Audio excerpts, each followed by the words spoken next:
Welcome back to another episode of Trap Talk, brought to you by Krieghoff. We really appreciate Krieghoff being our title sponsor, because Zach and I both shoot Krieghoffs, and that's how we get on the All-American team. Yeah, we got the shirts. We know what we're doing. We're rolling. Right. Today, we have the pleasure of interviewing our good friend, Gary Bonetti. Rick, you've known Gary for a while? Oh, yeah, about my whole shooting career. So Gary's been a fierce competitor, and we're going to get into his little, his 51-year journey of shooting and some cool stories, some cool shoot-off stories that he's had with Leo Harrison III and our GOAT of trap shooting. So, yeah, it's going to be a great episode. It's a great episode. Hope you guys enjoy it. Before we get to the show, we do got to thank all of our awesome show sponsors that make this possible every day. Starting off with Wenig. They've supported me and Ricky for a very long time, and they make a fabulous product. Yeah, winners shoot Wenig. I've been with them since about 2005, and I wouldn't be where I'm at without Wenig, so I really appreciate all the support. So get a hold of Bobby, Luke, or Bill on the phone at the shoot. They'll get you in to get you a custom stock made. Remington, they've sponsored me personally for many years, and now they're sponsoring the show, and they make a great shell, the STS and the Nitro line. I've been smoking targets from coast to coast with these bad boys. Also, we have Game Masters 2. Our one and only Richard Marshall Jr. is there to service all of your gun needs. Yeah, I can help you out. Give me an email, call, whatever. See me at the shoots. We got vendor buildings in Tucson, Ohio, and at Sparta. So get a hold of me or anybody else at the store, and we can help you out. Yeah, I do like seeing you at the shoots, Rick, and the Tucson, and that kind of brings us to Tucson now. Another sponsor we have on is Shot Tracker for Season 2, and they are giving away a shot tracker at the Spring Grand, right, Rick? Is that correct? Yep, we're going to give one away, and you got to be present to win, so show up to the Spring Grand. It's like having a coach on the end of your barrel. I can tell you, I've been with them since day one, and it really helps with doubles especially. You see in the graph of your transition from your first target to your second target. So that's exciting, guys. Mark your calendars for the Spring Grand. We're going to do a live episode. We're going to give one of these bad boys away. Make sure you're there. That brings me to my next show sponsor. Shotguns West is our Pillas sponsor. They're doing the glasses, and they've also agreed to join up and give a pair of Pillas away at the Spring Grand edition. So not only can you win a shot tracker, but you can win a brand new set of Pillas. So that much more of a reason why you're going to want to go to the Spring Grand this year. Another new sponsor, Outlaw Engineering. Good friends with Ricky, longtime trap shooting family, right, Rick? Yeah, Randy Freston II is the owner of Outlaw Engineering. His dad, Randy Freston, was past president of the ATA. They're from Utah. So get a hold of him at outlawengineering.com for all your engineering, survey, and development needs. We've got a new show sponsor, White Flyer, America's Best. Rick, you know a little something about breaking white flyers, don't you? Yeah, I've been smoking white flyers for years, and I was part of the development of the new Eco Flyer target that'll be available here in 24 or 25. They smoke great for an Eco Flyer. I mean, it is awesome. Really looking forward to that. Also, we've got SOS Clays. We had Greg on the show. Did an episode. If you missed it, I would definitely listen to that episode. There's a lot of great valuable information. Rick, what's your experience with SOS? You know, I've used SOS since they've come out, and I really love their app, and it's free also, but you can see scores live. That's what I love about it versus the old way of, wait until the end of the day till a score sheet's, printed up on the scoreboard. So it's just awesome. So get a hold of Greg at sosclays.com. It's the best shoot software out there. One last familiar sponsor is Gun and Trophy Insurance. Ricky, you know a little bit about them, don't you? I've been with Gun and Trophy. They've been a personal sponsor of mine for years. And get a hold of Cole or Larry Cushman over there. They can get you the best price for insurance on your firearms or your trophy animals. So we really appreciate them coming on the show. With that being said, Trap Talk listeners, if you love everything about Trap Talk, please subscribe to our page. Also, throw some likes on the videos that you enjoy. It really means the world to us. Yeah, comment on each episode. We read them. We respond to them. With that, let's get to the show.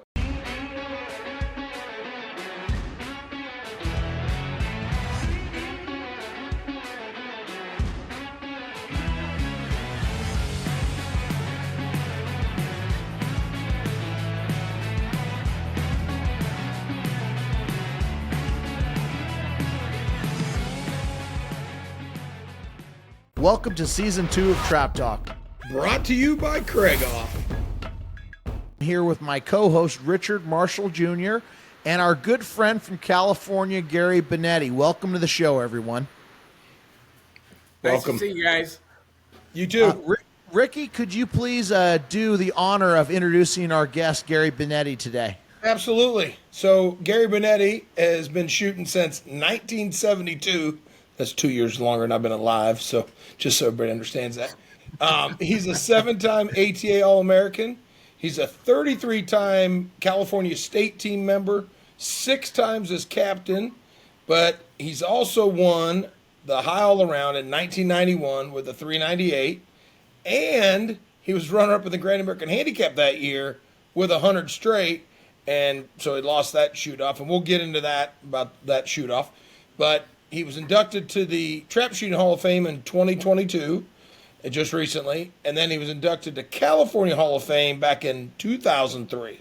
So Gary's got multiple 200 straights, multiple hundreds and doubles.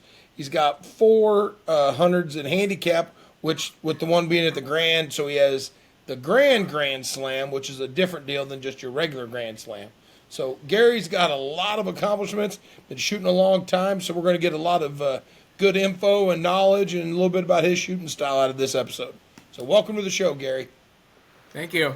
Nice to be here. So, Gary, you know, you've got a laundry list of accomplishments. Definitely you've got world championship rings.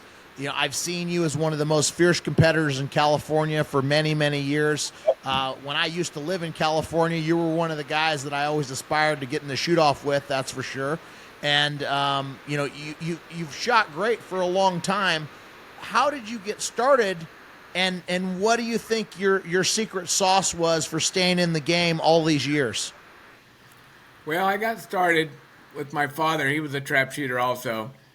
And we'd go out we shoot in the backyard. And when I got a little bit bigger to carry a gun, we went out to Sacramento Trap Club and shot practice like everybody else, rain or shine. It didn't matter them days. Yep. But he put the factor in to me that he would not let me shoot a registered shoot till I ran 25 straight in the singles. And you don't know how many times I missed the last bird just from locking up.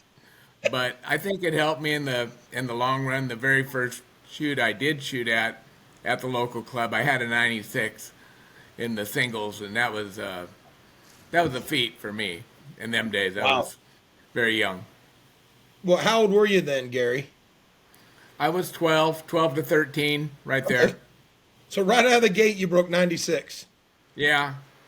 And it was funny, my singles was actually my weakest part. I have cards that my handicap average was as good or better than my singles average. In your singles. Well, and you guys out on the West Coast shoot a lot more handicap, of course, than us in the Midwest, just because the length that you can shoot, or a little better weather or whatever. But right. that's pretty outstanding to first score on your ATA card 96. I think mine was like 70 or 68. Oh yeah, mine was not good by any means. But Gary, you said, your dad said you couldn't shoot ATA until you broke the first 25. How much Right. practice and how long until you actually got that first 25? How long did it take? Well, it was probably somewhere in a year or better, and I can't remember, it was so long ago, but it was probably a good part of a year. And, I shot a lot of practice in them days.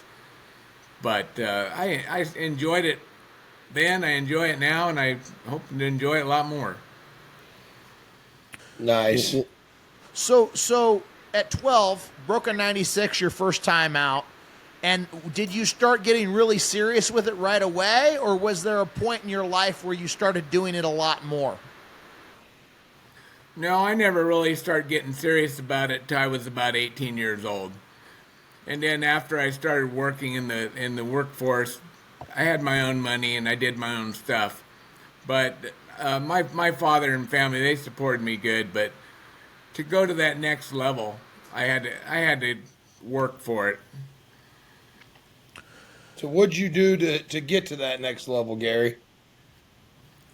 Well, I did a lot more shooting, and I shot more local clubs, and it was a big thing for me to go out of town because it was just financially, when you're that age, you just don't have the money. And so after I started working, then I just kept on shooting more and more, and every year my cards, they show it. It was more shooting every year, probably up to I was in my 40s. Now, what do you do for a living? You do construction, don't you? I did. I'm retired now. Okay. I had my own construction company for 11 years, and now I just shoot trap and go fish and hunt. Sounds like a pretty good gig. Yeah. Well, somebody has to do it. You know what? That's right. So you said a lot there that I want to unpack for a second, Gary. You know, at the beginning when you were 18, it was hard for you to do it. You chose to do it because you loved it, and then you worked and made more money and put more shooting into your life every year, right? I mean, did you have to make sacrifices, and were there things that you had to do to choose shooting during those years? Oh yeah, very much. If shooting was first. The cars and the women, they took the backfield. That's all I wanted to do was shoot. And I think that's powerful because, we notice a lot of people hit that 18, 19, 20, 21, 22 age, and they start to get away from the game. And I realize the game is expensive now, but, from talking to people that have been around, it was expensive then relatively to the money, right? I mean, to money you were making, it's still... It was. Would you say relatively it was more expensive then, about the same? I'm with inflation and everything. I mean, what was that like? I think it was about the same. You make more money now, you spend more money now. You made less, you spend less, but it's all in the same circle. So early on, 18 started to get serious. Do you remember how many years it took until you made like high level of state team or won your first championship or made the All-American team? I mean, how old were you before you were considered one of the best in the state? Oh, I would say probably into my early 20s. I really started to amp it up a little bit more. Okay. I made more shoots. I took it a little more serious. And I just kept on going and going and going, and you're chasing that apple. Yeah. It's just it's a lot of fun. It's Now, still a lot of when you did that, did you take lessons for anybody? Did you get any help besides your dad? My dad helped me a little bit. He started late in life, so he didn't get to shoot a lot. But Okay. I didn't take no lessons. I kind of self-taught myself, and Yeah. I listened to other people. I did more listening than I did talking. Yeah. So, I remember that's how it was when I was that age, young and Yeah. stuff. Now, what? Because I was what around a were lot of good you- shooters. Yeah, well, and you're fortunate in California. I mean, you had Dan Benias out there. You had a ton of good shooters. There was. David Zanotti. That's a name from the past. Yeah.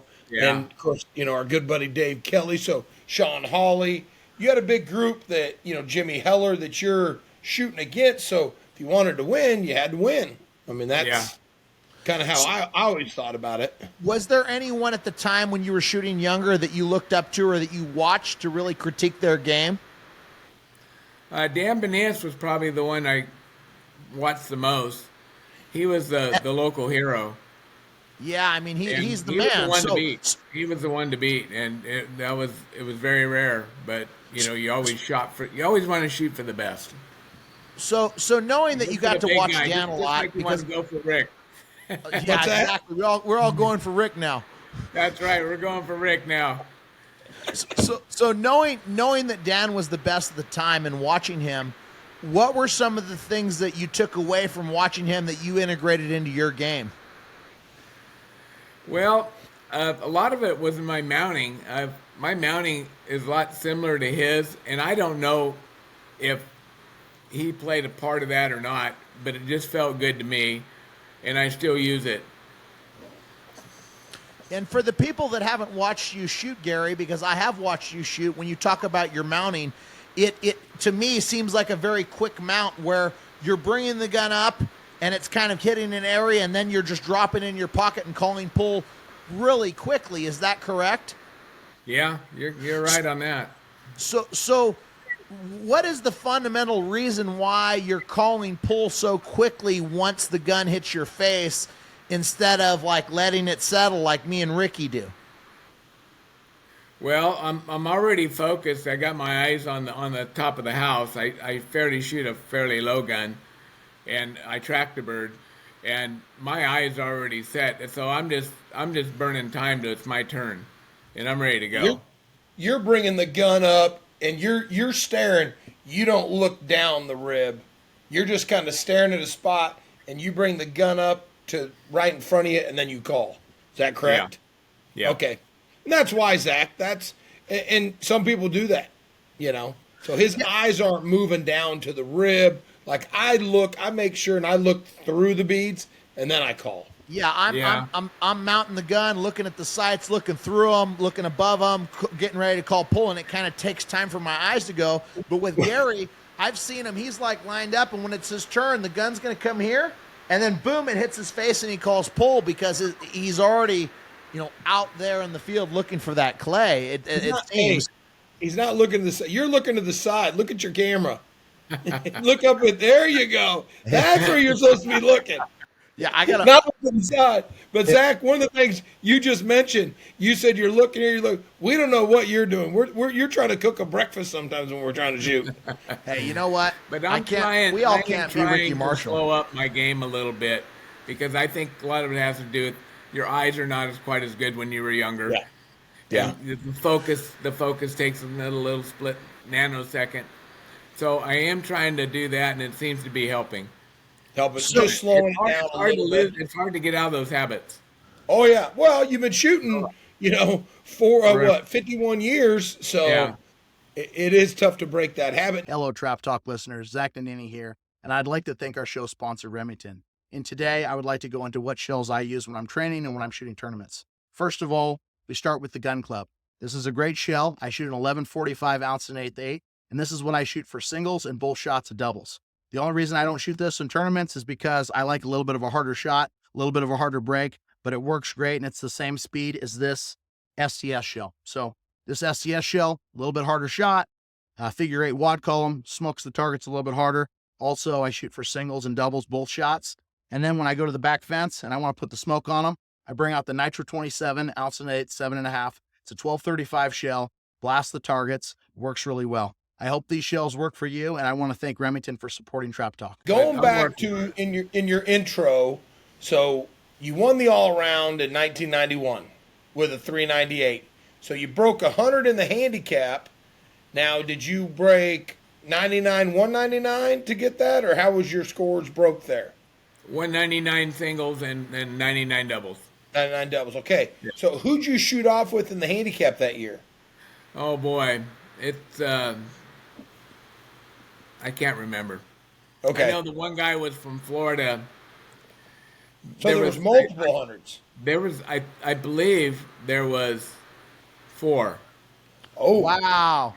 And it was done in one round. One round? Damn. The guy I shot with was a little closer than I was, and we spread out. And he was the winner. I was the runner-up, and it fell the next trap. The other guy shot the next trap, and it fell in place. One round. Okay. It was over with. So did you break a 24, Gary, or what? 23. And Cash Shack, I believe his name was, he had a 24. Wow. Yeah, but... Yeah, that's... And it was that night. Now, going into that shoot-off, Gary, did you already know that you won the all-around? Or were you like, I don't know if I won the all-around and I'm going to shoot for the ring of the Grand American Handicap? I don't remember. I don't think I knew I won the all-around. I don't think I knew at the time. Okay. So was that kind of different, like going in and shooting for a ring? I mean, was that your most nervous shoot off to that point, or what was going on through your mind? What was the mindset? It was nerves. I mean, there was some nerves. that was the biggest shoot in the world at the time, and I was in the shoot off, and it was at night, and we don't shoot a lot of night here in California, and so it was a little difficult, but I tried my best and ended up with what I got. Yeah, I was hey. happy. If I you give would have loved 100%, to win it. yeah. Well, you give 100%, and That's you all know you what can I do. always say: the pieces fall where they fall. But back then, and of course, Zach wasn't. 91. Zach, what year were you born? Okay, so you were born the year that Gary won the all round. So at the Grand in 1991, I was 16. Yeah, 16 or 15 actually.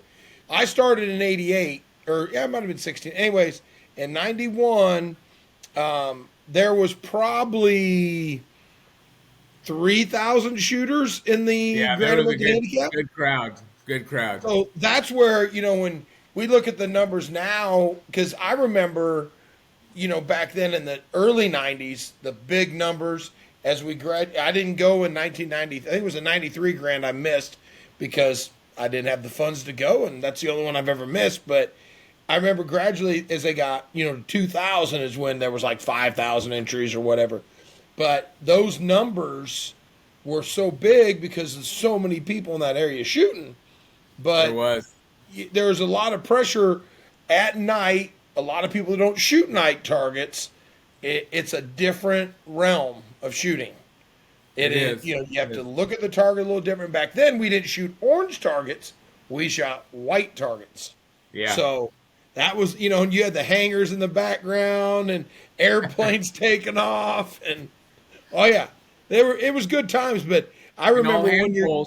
All hand pulls. All hand pulls. Do you all think that the set, hand too. pulls and the All hand hand sets made you a better shooter, Gary? Or what's your opinion on that? I do think they made you a better shooter. Now you anticipate because you know it's going to be there. It's not there 100% all the time on a voice call, but pretty much. Yeah. And when you're on a hand pull, you wait. You mentally wait. And I catch myself now moving the gun. You're coming out when with I the should. target And because that's you when know you it's miss. going to be there versus with that handset and that hand pull, you were like, I got to wait till I see it because you never know how slow it's going to be, right? Exactly. So Yep. I thought the game would improve, fold over with the voice call, but I don't know if it really has. I mean, I think it's better for the sport. Yeah, I think it's better for the sport, better for gun clubs financially. Yeah. You don't have to have the employees there hand pulling. That helps. But yeah, I don't think it's improved it like we really thought it would. Other than it's now you call pull, there's going to be a target there, and we've discussed it. Hello, Trap Talk listeners. Today's episode is brought to you by Wenig Custom Gun Stocks. That being said, a custom gun stock is going to elevate your game to get the same fit every single time. And I can attest to that. I broke hundreds and hundreds and hundreds of hundreds with my Wenig Custom Gun Stock. I haven't broke hundreds and hundreds and hundreds and hundreds, Rick, but I did break 100 from the 27 within 7 days of getting my stock and broke 2 more that year and loved it. Here, this is Okay. You would take it or me? We'd like to thank Wenig Custom Gun Stocks for supporting Trap Talk. That being said, everyone knows. Winners shoot Wenig. Are we doing the import? Well, I guess the question I have for Gary is when it transitioned over and you went from the hand pull handset to the Canterbury Pat Trap, like within those few years, did you see scores jump up right then and there and then people got used to it? Or was it like just an adjustment period and nothing really ever felt like it changed? Well, I don't think it really changed a lot, but the scores in general, the scores went up. And I think that either people take it more serious, or the equipment's good, the ammo's good. I don't know the real reason, but I've noticed the scores have got a lot better. We used to shoot a hole 3 target, now we shoot a hole 2. I think that made a difference. I broke 100 in the handicap in Reno in hole 3, And it's when they went back. They were in hole 2, then they Yeah. went to hole 3 1 year, and then they went back to hole 2. Which my average went up when it went to the 3 hole that year. It went up like a whole target, and everybody's like, "How is that?" And I'm like, "Your angles are wider, but they're also closer." That's right. And the way I shoot, and you shoot the same, Gary, is you're down low, you drive through a target like Sean Hawley, myself. It doesn't matter what the angle of the target is. It's when you hold a high gun and you're waiting on that wider target, then it's harder to float a target like that. Yeah, exactly. So you said, Gary, that you're a low hold point. When you say low, are you like on the house, or how low are you? I'm on the lid. So I'm on the lid. to Yeah. get into And your technique, your design, singles, doubles, handicap on the lid, charging the target down, is that pretty consistent? Yeah. Yes. And the only time I will go up just very, very little, maybe an inch or two, and a lot of times that happens in Tucson if the northwest wind's blowing because they're going straight up in the air. I'll come up a little bit, and just that little bit makes a big difference to me. Some people they take it way high, but 2-3 inches is real high to me. And then you just drive hard through the target. I mean, you're using gun speed, barrel speed through your body and your motion to get through targets that go up. Got to run. You got to charge them. You got to be aggressive. So aggressive press. You're from the base of the house, shooting very similar to me and Ricky. And for gun, I know you shoot a Perazzi. Is that kind of walk us through point of impact, choke tubes, shell choice? Like what's your belief on equipment, if you would? Well, my single barrel is a Tom Seitz barrel with I'm sure you guys know who he was, or he's an old timer, but he was a barrel builder. And it's 32 thousandths with a 740 backbore. It shoots about a 70-30, so which I consider pretty flat to me. My over and under is 20 thousandths on the bottom with a 735 backbore on both barrels and a 30 thousandths on the top barrel. Might be a little tight on the top barrel, but I know Tom. That's the way he made guns. He used to like to make tight chokes. That's what I shoot for doubles, 20, 30. Yep. Yeah. When Wilkinson used to do my barrels, it was 18 and 28. And I know Tommy got a lot of knowledge out of, Tom Seitz. So now, are you shooting a light shell in doubles, Gary, or are you shooting a light heavy in doubles? No, I shoot light 8, both shots in the doubles. And then you use the gassy shells from the 27, the 1250s or 1200s. 3 dram, 7.5. Just a 12. So you just do a 1200 from the fence. Yeah. Now you're one of the only guys that said they use a 1200 from back there. Is there a reason why, in your opinion, you're using the 1200? Well, I haven't found a shell yet that I shoot behind the target and break it. So if it's 1200 or 1250 and I'm behind it, I'm still going to miss it. Yeah. But I mean, they don't beat you're you reasoning up bad. I don't know. I just, a lot of people, my friend Al Cariza, I watched him break 100 in Vandalia with 2 3/4 eighths for everything. Unbelievable. That's one we didn't mention out of California was Ron Alcariza. I mean, he's a legend, and He is. Well, we're trying to get Ron on the show. The problem is we're having some technical difficulties with computers. But one of these days, you might have to bring him over to your house, and then we'll do the episode there. You got a good computer. Yeah, well, good enough. Let's put it that way. So I know this has been a minute, and I don't want to circle back too much to the Grand Talk, but with that many more entries, do you remember how much the payout was on that 100 that you broke when you did it? I got $28,000. Oh, that was a good one. It was. Yeah, but that was including. I had a 98 on Thursday of the handicap also. So, yep. It's been so long I can't remember the numbers, but naturally the 100 straight was the majority of that. Yep. It paid good back then, Zach. Yeah. Yeah. Yeah, I mean, it had to be fun, I guess. For you, you've had such a long career and you've done it at such a high level. What keeps you coming back every year now? I mean, is there any goals that you have currently that you're chasing, or is it just seeing all your friends, or what keeps you in the game year over year, Gary? Well, I still like to shoot good and I want to shoot good, but the people in the sport keep bringing me back. I've met people from one end of the United States to the other, and it's a great bunch of guys, including yourself. Well, thank you. Gary, Thank you very much. Just giving Zach a little shit every now and then, it's always good. That's one thing, Gary, is, I remember watching you shoot coming to Vandalia, and everybody, when I kind of became friends with Stupid, we call him, Dave Kelly, he's like, you need to watch some of these guys, and blah, blah, blah. And I'd go, and I was young, and I'd just go sit on a bench. Some people knew who I was, some didn't, and I'd watch, and people would come up that I knew. They're like, who you watching? And I'm like, oh, it's so-and-so. Like, well, who's that? And I'm like, oh, they're from California, or they're from here. And they're like, oh. And, because people always said that, well, those people come over here, they can't shoot, blah, blah, blah. Well, that was always, people just running their mouth, of course. But It was always good to see everybody, especially at the Grand, and get to watch people. I know you and I have been in a lot of shoot-offs and stuff, and I've won some, and you've beat my butt in some. And now, Zach, have you ever shot off against Gary? Oh, we've had a few shoot-offs, haven't we, Gary? I'm trying to remember where, but we probably have.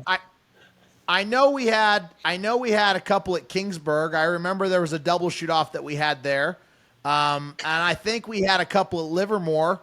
I think those were double shoot-offs too. They were never for champion though. They were always for like runner-ups or triple A's or some, it was just kind of like that second place trophy. And I was like, man, maybe Gary's not going to shoot off and he's going to let me have this. And then I check in and here he comes walking down the line.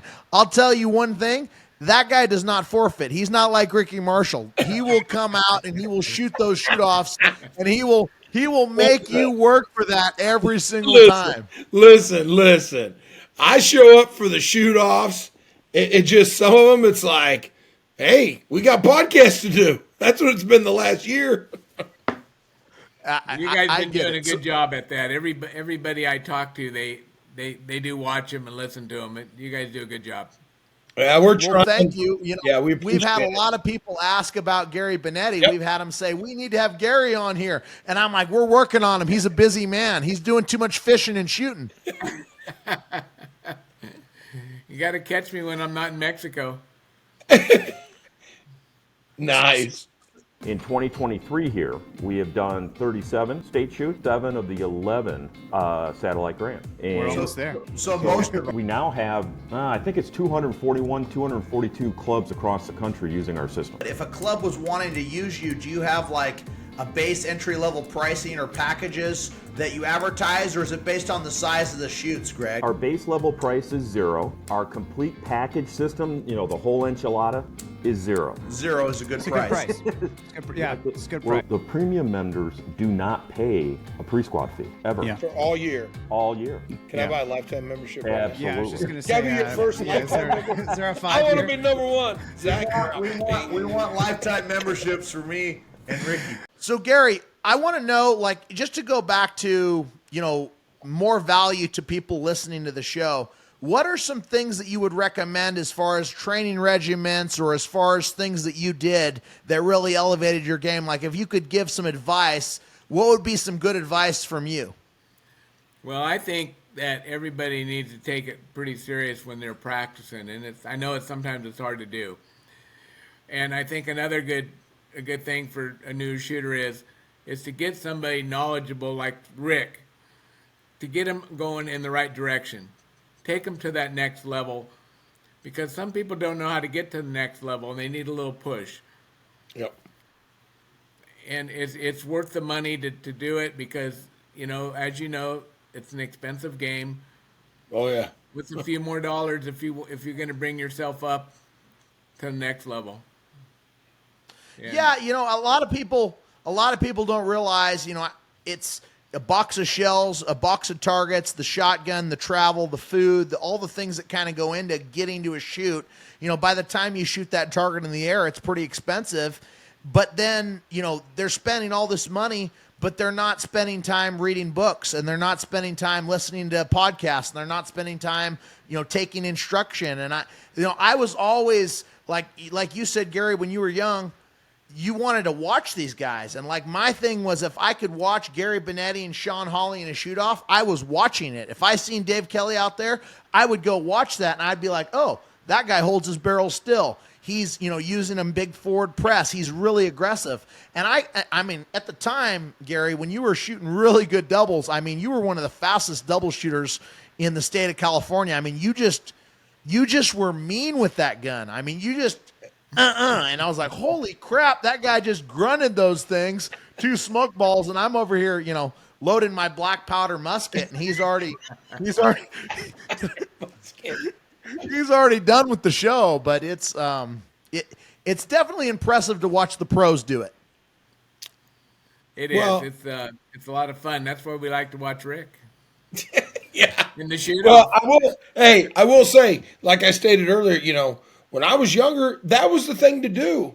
And I always made a point at every shoot I went to, I would go and walk around and watch some shooters shoot.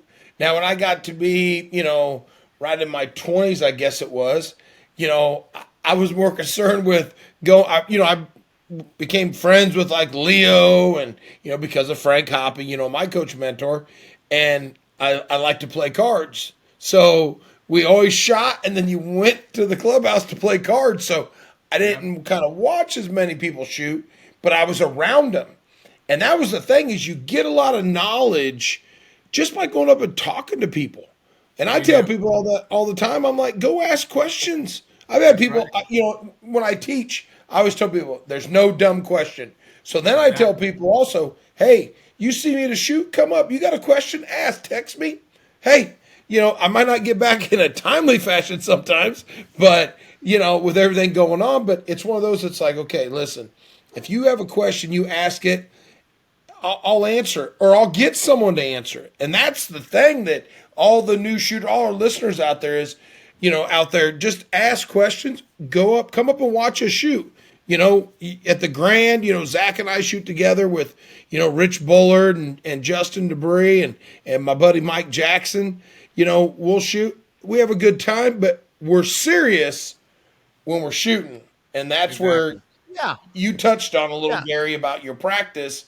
And that's one thing, Zach, we really haven't touched a lot on is when you go practice, you want to practice with a purpose and be serious and not. I see a lot of kids when they go out and practice, they're just out there to shoot. They're not, So Gary, you said that, and Rick mentioned on it again, that serious practice. What do you mean by that? Is it working on station work? Is it trying to break 25s? Is it trying to break 50s? I mean, is it trying to do it the right way every time? Or what were the things that you were doing when you really felt like you had a good practice session? Well, a lot of times you go out there and, things can change week to week. One week you can have a problem on peg 3 and then the same problem moves to peg 1. So that's when you go out and work on it. And most of this game's mental anyway. We all know how to move a gun and do it in the right direction.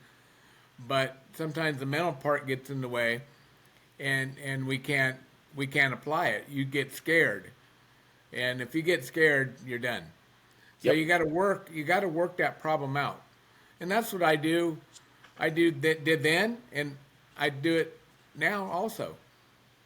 So working the problem out, if you're scared, you have to face that fear and figure that out, because if you haven't got it figured out, then when you go to the event, it's obviously not going to be figured out.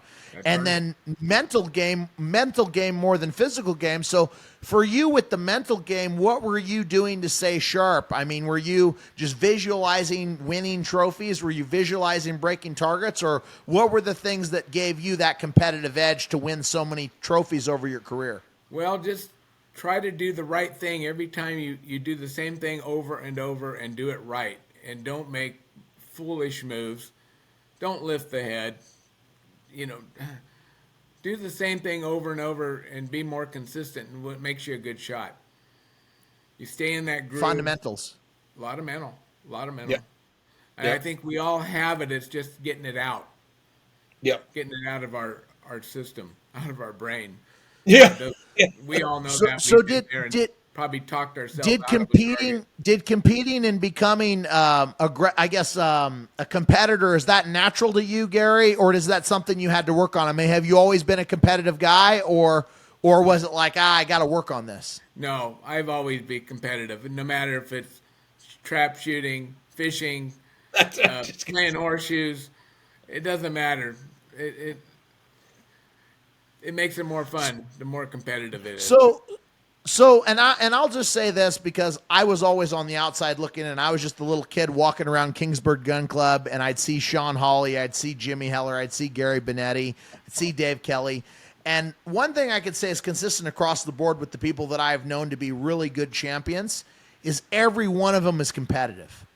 And I don't know where competitive comes from. Like, I don't know if we could like take a pill and become competitive, but with every one of these people, they want to win, and it doesn't matter if it's bags or if it's flip cup or if it's shooting or if it's, some little, we're going to Liar's flip dice. coins or we're, liar's dice. I mean, I remember these guys would sit around the bar at Livermore and play liar's dice, and they would play as if they were playing for their lives or their souls. I mean, they would hold those cups and just viciously lie into each other's eyes for $1. Yep. You know Dave Kelly. Oh yeah. Some of the greatest memories that I've ever had in my life were watching these guys literally terrorize each other's around liar's dice cups. And we could talk about that another time. But I guess since we're getting into story time, is there any really good stories or shoot-offs or any kind of memorabilia that you remember that was really impactful in your life, Gary? Well, you know what? I'll go back to the same story that was told at the Hall of Fame dinner. Me and Leo got in a shoot-off in Vandalia, and it had to be somewhere in the early 90s. And we shot 200. We went out and shot 200 again the next night. We were going to have to go out again the next night, and me and Leo made a decision over about a dozen beers that if he got into the clay target shoot-off, that he was not going to shoot this class shoot-off. Yeah. And I said, that's fine. And he broke another 200 in the clay target, and I didn't. But he walked up, and he said, well, I'm done. Congratulations. And so, taking that into stride, I got in a shoot-off with, and I believe Rick was in it too. It was in 2012 in Tucson, the Spring Grand. And we all broke 200s. Yep. And we shot in the twilight and lost a lot of people early. Well, it came down to me and Leo in the very last round. We were on our 200th round in the shoot-off. And we just started, and I shot and broke my target. Leo called for his, and there was a pause, and then there was a shot. Well, he said he flinched, and he missed, and well, I still had to run about another 20, and it was tough, but I ended up winning. And he came up to me and said, well, I guess that concludes the shoot-off we did in Vandalia also.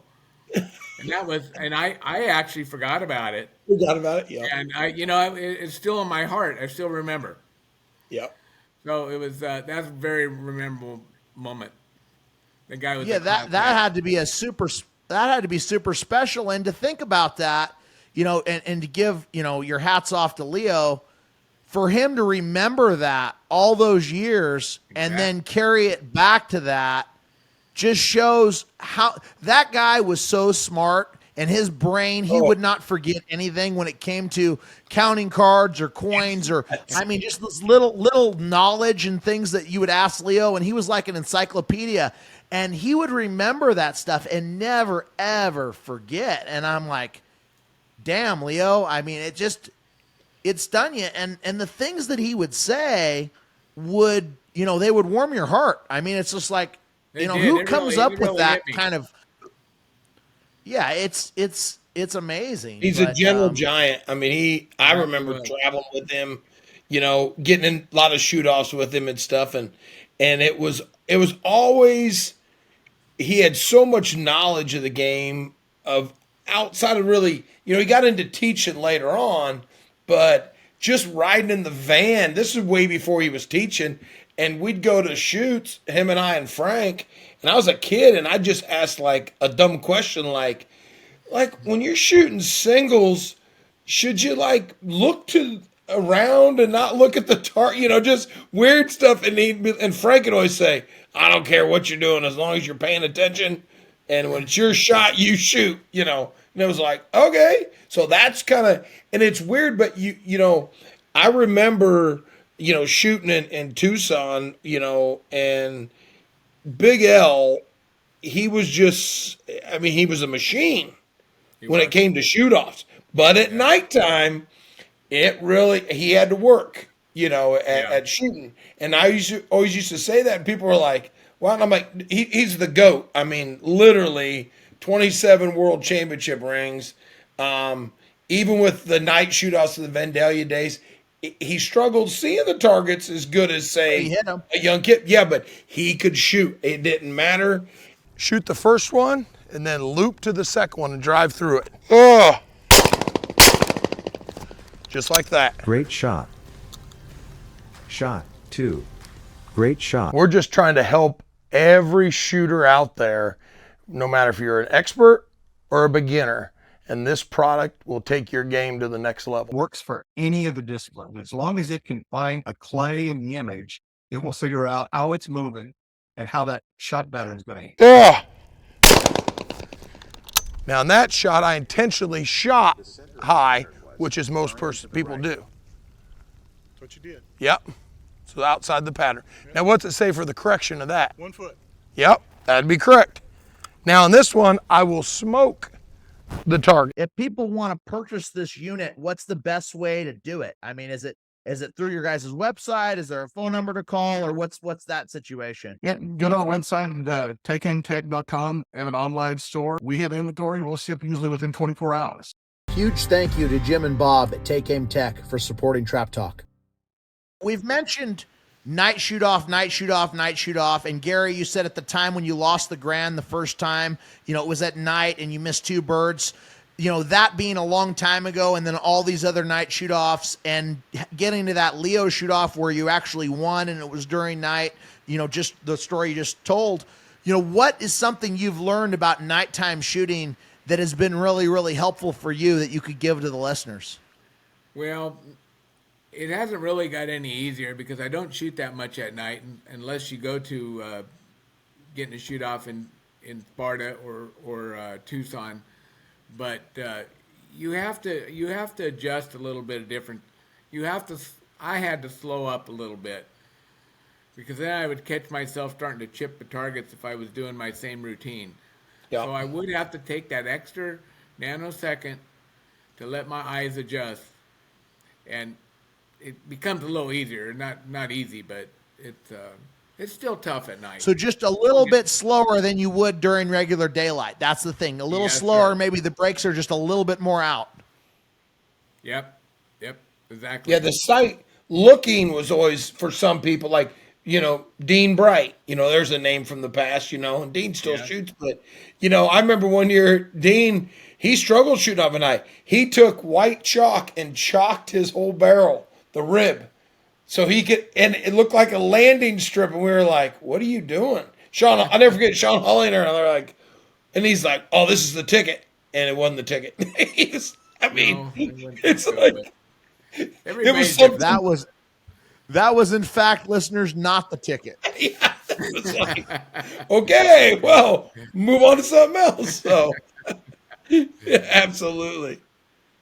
So, Gary, did you ever get to writing goals or setting, things down on paper at the beginning of the year before you started, or was this all just I'm going to win and I'm going to dominate and I'm going to go and I'm going to go and I'm going to go and we'll see what happens? Or was there a lot of planning to your shooting and your traveling when you got more aggressive into it?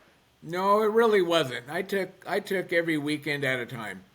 You know, if I wanted to win, and I know everybody wants to win, but I never planned it out, and I never even actually planned my shoots. It was I'm going to go or not go. Yeah. And most of the time I win, but Kind of like I'm Zach. still the same way.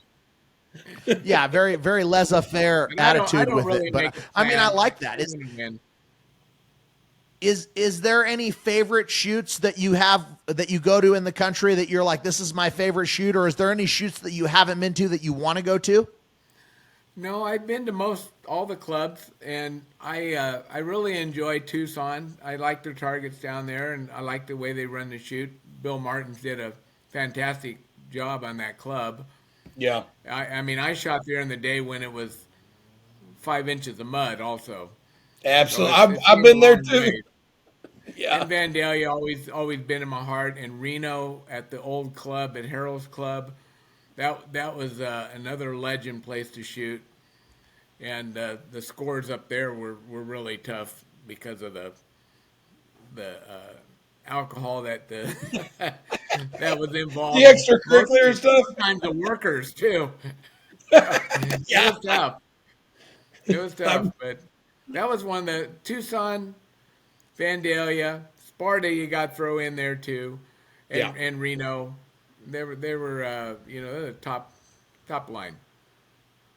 Good places. And we never really even got to talk about this, but you just recently went into the ATA Hall of Fame. I was fortunate enough to be there. Yep. How does that feel being able to go into the Hall of Fame, having such a long, successful career? I mean, was it something that you were, really nervous about when it was happening? I mean, is that your greatest honor in trap shooting so far, or what would you say? Yes, it is the greatest honor, I believe, that I've had because you feel like you're in there with the guys that deserve to be there, and it's very much of an honor to be in there. And I've also been in the PITA Hall of Fame, but it's not the same. It's just not the same as the ATA. Yeah. I always say it's the Hall of Fame's the Hall of Fame. I know, I came up. It is, but the magnitude. Yeah. is not.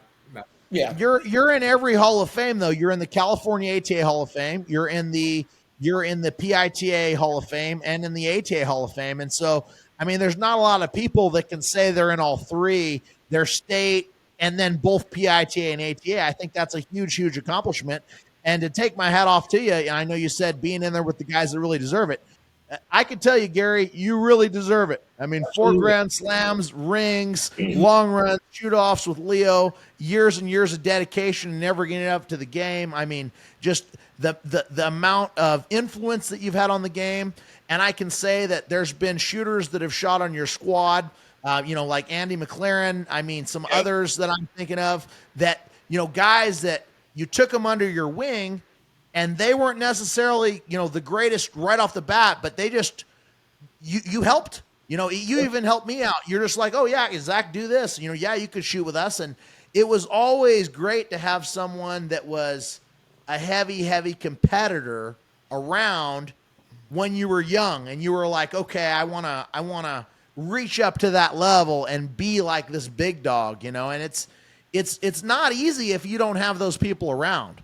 No, but it helps when you have support, and you have support on your squad, and you bring somebody new into the game, and you hopefully they follow through, and a lot of them do, and some of them, they take other avenues a little later in life, but that happens to everybody.